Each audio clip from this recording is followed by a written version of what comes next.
This is the very last part of the collection. I'm going to start with the Hanweis. I got 2 Hanweis this year. Super happy with those.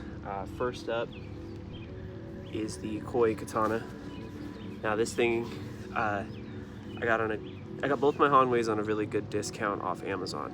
Now you might still be able to find some on there, but I think a lot of the places on Amazon were trying to kind of clear their stock out, so these were a lot cheaper.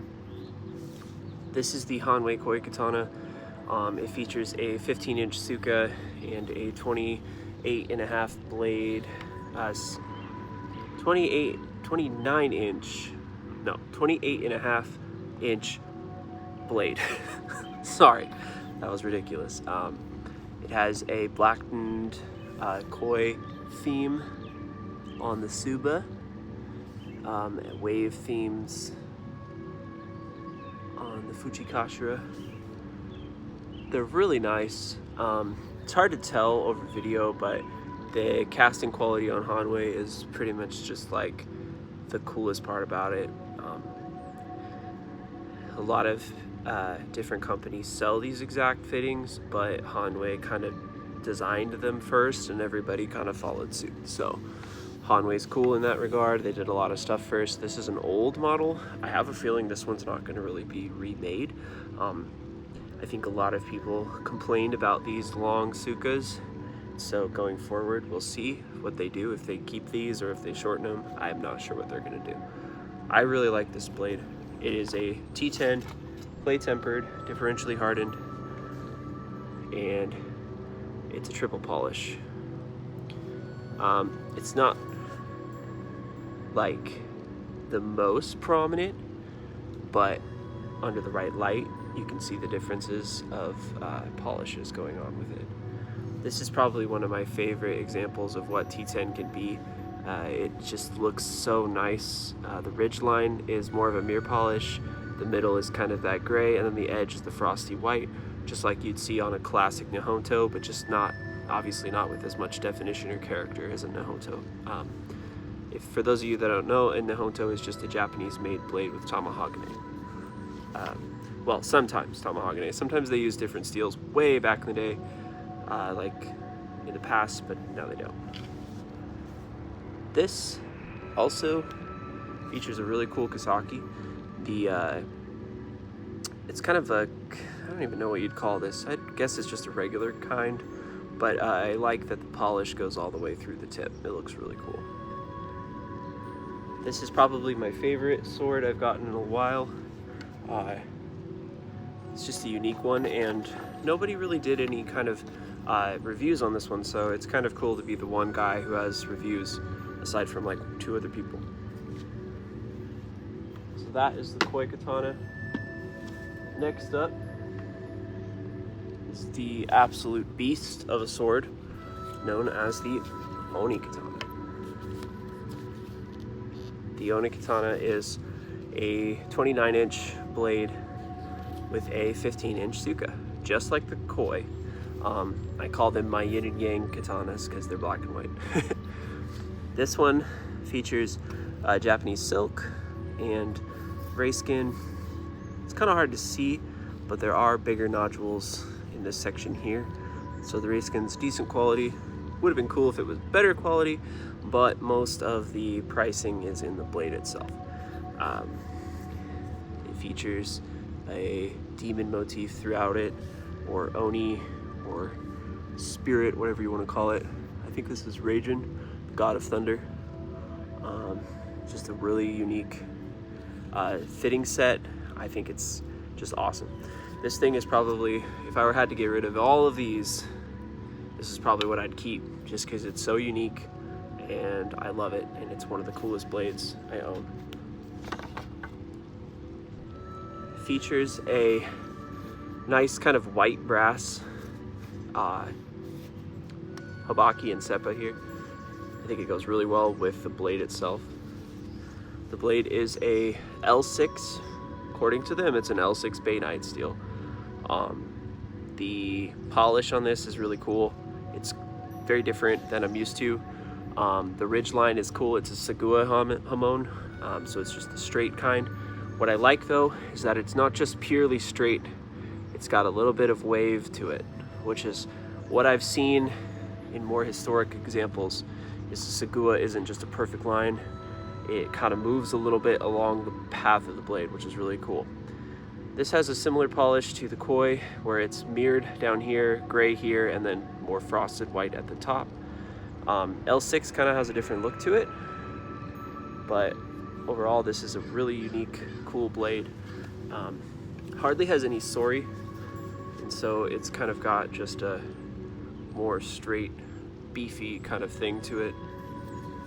But it's very, very thick. You can see here that I forget the measurements, but it's just absolutely massive. The width is huge, the spine is nice and thick. It's a very big blade. This one comes in at 3.5 pounds, which normally would feel probably like it's just kind of dragging you around, but with the big Tsuka, if you use it kind of like this, with your hands more spread apart, you can directionally move it around pretty well.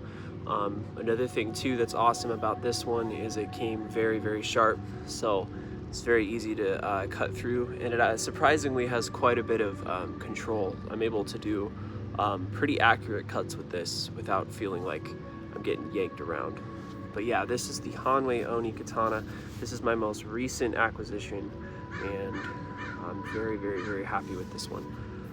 We will see if this gets reproduced by Hanwei. I have a feeling they might not do that much of it because it seems like it's expensive to make, but who knows?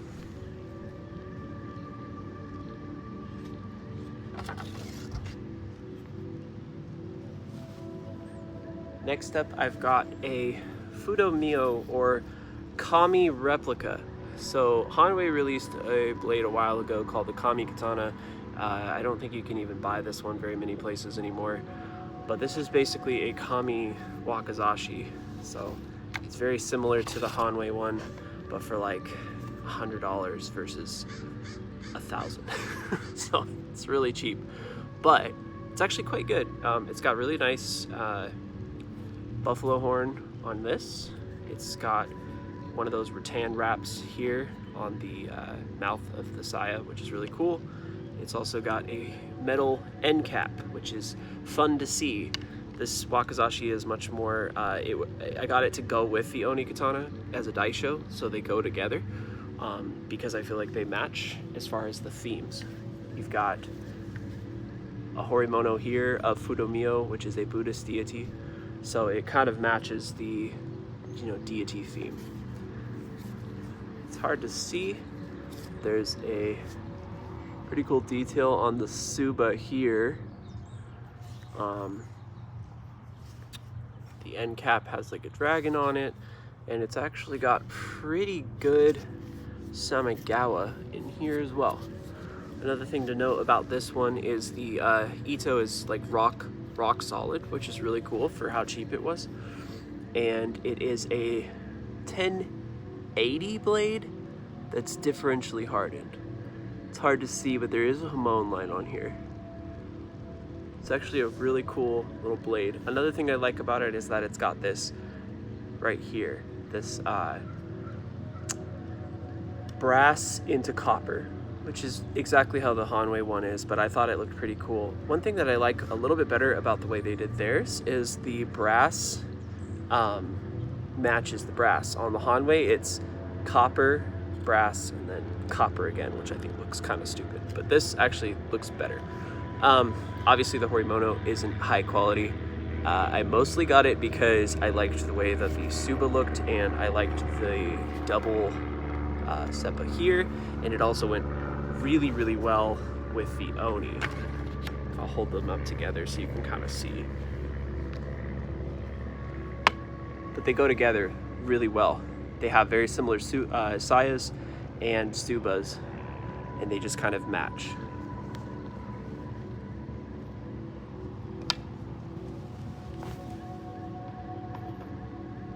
Next up, kind of going in theme with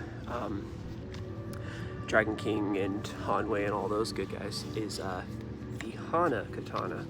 Now this was a gift from Space Ghost.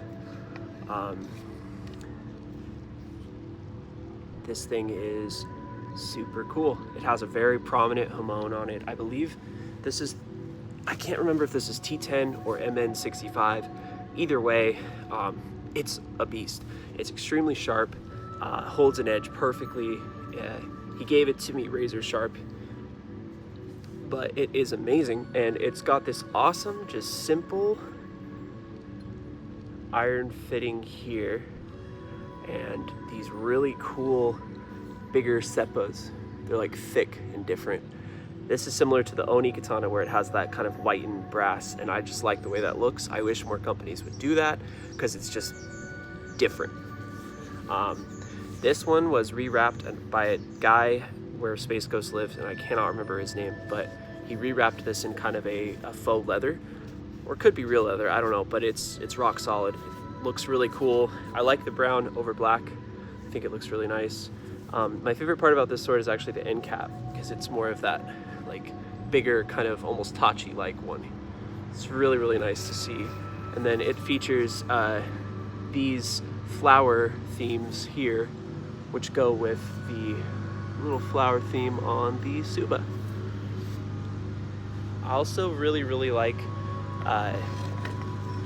this saya because it's got an ishime finish, but it's a different type of ishime. It's not the classic kind that you see on like every other Chinese made sword. It's different. It's really high quality and feels really, really good to have in an obi belt.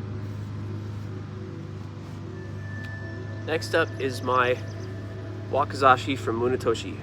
This is a 1060 differentially hardened blade. Hopefully I don't get drowned out by the lawnmowers.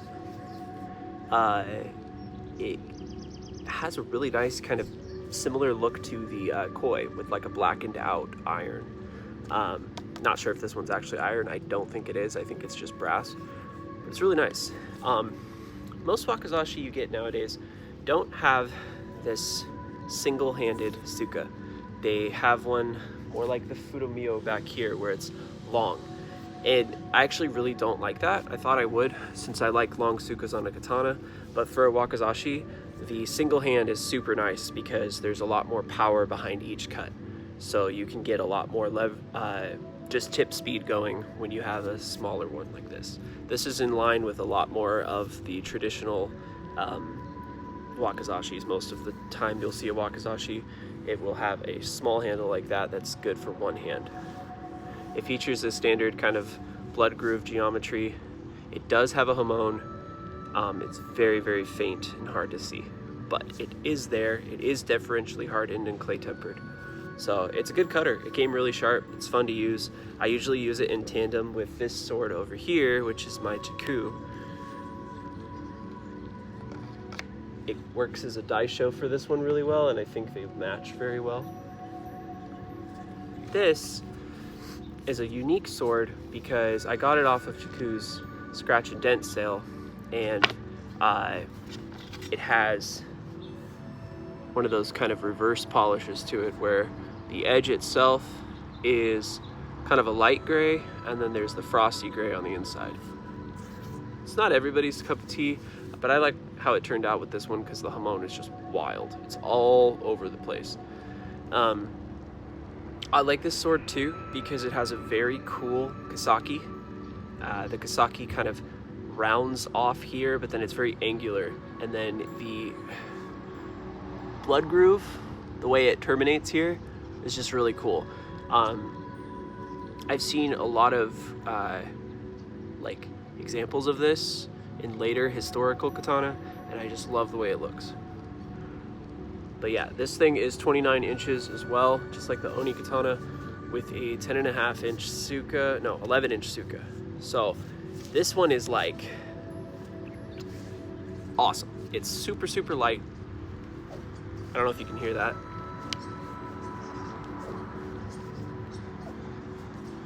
Kind of hard to hear, but makes a really nice like tachikaze wind sound when you swing it. It features an iron tsuba here that's kind of cut out and looks really cool. It has these nice big huge dragon manuki that feel really good in the hand. One thing I'll say about Jaku that I absolutely love is, I think pretty much from low end to high end for their website, you're gonna get rock solid Ito. I have not had to lacquer this or do anything to it, and you can hear it. It doesn't move. I could stand on this and it's not gonna go anywhere, which is just freaking cool. So that's one thing I like about Jaku a lot, is that you're gonna get a katana that might have some issues, like for instance the saya. It doesn't fit very good. I still have to shim it, I haven't done that yet, but it came loose very, very quickly.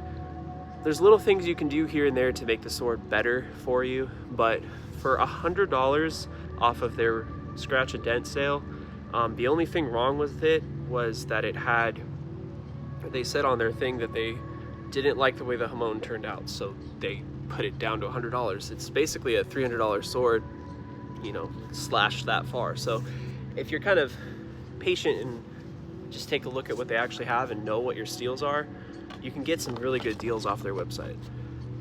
This came with a standard Sugeo, just black. I added a blue Japanese one.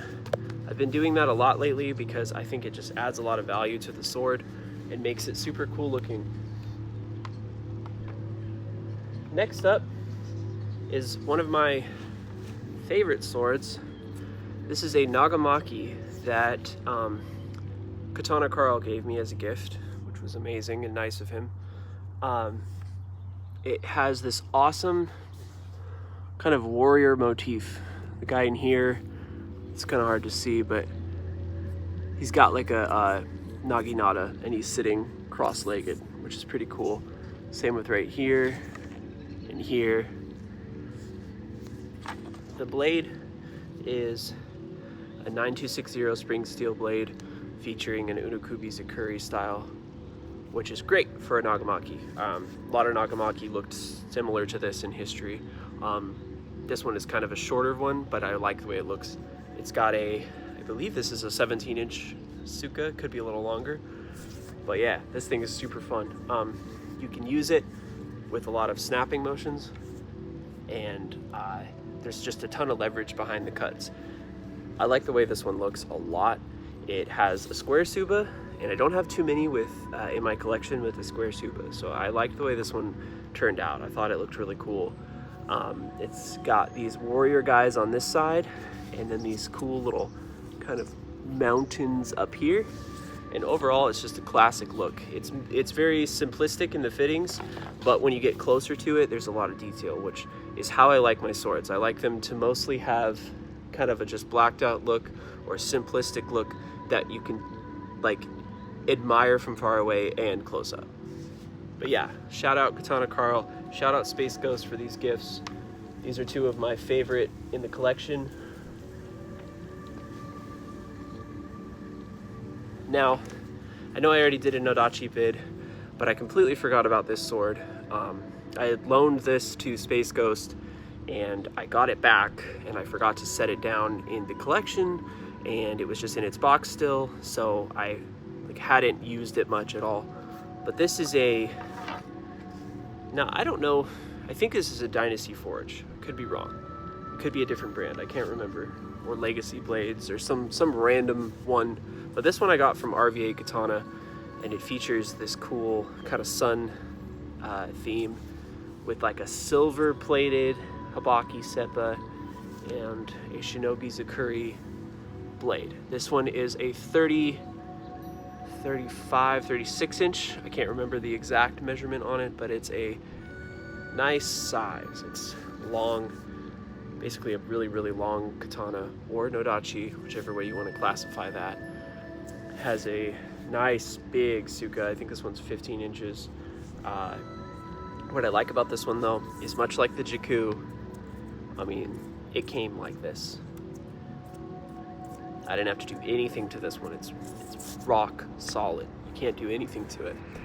Also, a cool thing about this one, the Menuki here came palm side, so when you grip it, you can kind of feel them lock into the inside of your hand, which feels really cool. This has a really big, long Suka, but not a thick Suka, so it's a thin, tapered Suka, especially for the size. This one is nice. It matches the blade profile perfectly. The thing I don't like is when there's I don't mind an axe handle, I don't mind a big handle, but I like the big handle to make sense. So for instance, the Oni katana, the Suka here is huge, but the blade is huge. So when you like look at the blade, the handle doesn't seem oversized. I have a couple swords that I gifted to people, but they had like big Sukas. They were like too thick for the blade and looked super stupid. I don't mind an oversized axe handle Suka, but I like it to make sense. So like for this one, it's thin and it makes sense because the blade is thin. It's a nice long, thin kind of blade that you can maneuver really quickly. I've actually been able to get double cuts, like double bottle cuts with this, which is really fucking cool, and I love it because it doesn't have as much weight as you'd think. They did a good job tapering it. I don't know the distal taper on this, but it does have some. So at the top, it's a little bit thinner than it is at the base, which allows you to really maneuver it quickly. But yeah, this is the rest of the collection. I hope you enjoyed this video. I hope I covered all the bases. If you have any questions, let me know. If you want to see any of these more in detail up close, let me know. But yeah, I have just recently acquired the 2 Hanweis. They're pretty cool. Definitely understand why people like Hanwei. I understand what they were able to achieve, and it's cool to see some of these in person. But yeah, this is the rest of the collection. I hope you enjoyed it. Collection part 3, Tone Deaf out.